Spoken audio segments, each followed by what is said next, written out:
ஒரு நாட்டில் ஒரு கோயில் யானை பராமரிப்பு இன்றி இருந்தால் பல தரப்பினரை பாதிக்கும். கோயிலுக்கு யானை என்பது வெறும் விலங்கு அல்ல, ஒரு தெய்வீக சின்னமாகவும் கோயிலின் பாரம்பரியத்தின் ஒரு அங்கமாகவும் கருதப்படுகிறது. யானையின் இறப்பு கோயிலின் மரியாதையை குறைத்து பக்தர்களின் மனதில் சோகத்தை ஏற்படுத்தும்.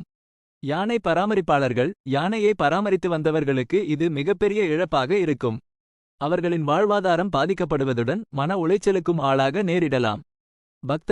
பல பக்தர்கள் கோயில் யானையை தெய்வமாகவே கருதுகின்றனர். யானையின் இறப்பு அவர்களின் மனதில் மிகப்பெரிய தாக்கத்தை ஏற்படுத்தும். சுற்றுச்சூழல் யானைகள் சுற்றுச்சூழல் சமநிலையை பராமரிப்பதில் முக்கிய பங்கு வகிக்கின்றன. ஒரு யானையின் இறப்பு சுற்றுச்சூழல் சமநிலையில் சிறிய அளவிலான பாதிப்பை ஏற்படுத்தலாம். சமூகம் கோயில் யானைகள் சமூகத்தின் ஒரு அங்கமாக இருக்கின்றன. யானையின் இறப்பு சமூகத்தில் சோகத்தை ஏற்படுத்தி சமூக ஒற்றுமையை பாதிக்கலாம். இந்த பிரச்சனையை தீர்க்க என்ன செய்யலாம்? யானைகளின் நலனை கவனித்தல். கோயில் யானைகளின் நலனை கவனித்து அவற்றுக்கு போதுமான உணவு, தண்ணீர் மற்றும் மருத்துவ வசதிகள் செய்து கொடுக்க வேண்டும். பராமரிப்பாளர்களுக்கு பயிற்சி. யானை பராமரிப்பாளர்களுக்கு போதுமான பயிற்சி அளித்து யானைகளை எவ்வாறு பராமரிப்பது என்பதை கற்றுக் கொடுக்க வேண்டும். சட்டங்கள் கோயில் யானைகளை பராமரிப்பது தொடர்பான கடுமையான சட்டங்களை இயற்ற வேண்டும்.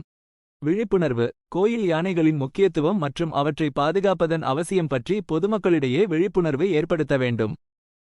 ஒரு கோயில் யானையின் இறப்பு என்பது ஒரு பெரிய இழப்பு. இந்த பிரச்சனையை தீர்க்க நாம் அனைவரும் ஒன்று சேர்ந்து பணியாற்ற வேண்டும்.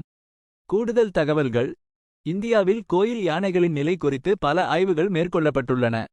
இந்த ஆய்வுகளின் முடிவுகளை படிப்பதன் மூலம் இந்த பிரச்சனை பற்றி மேலும் தெரிந்து கொள்ளலாம். கோயில் யானைகளை பாதுகாப்பதற்காக பல அரசு மற்றும் தனியார் அமைப்புகள் பணியாற்றி வருகின்றன. இந்த அமைப்புகளுடன் இணைந்து பணியாற்றுவதன் மூலம் நாம் இந்த பிரச்சனையை தீர்க்க முடியும். உங்களுக்கு வேறு ஏதேனும் கேள்விகள் இருந்தால் கேளுங்கள்.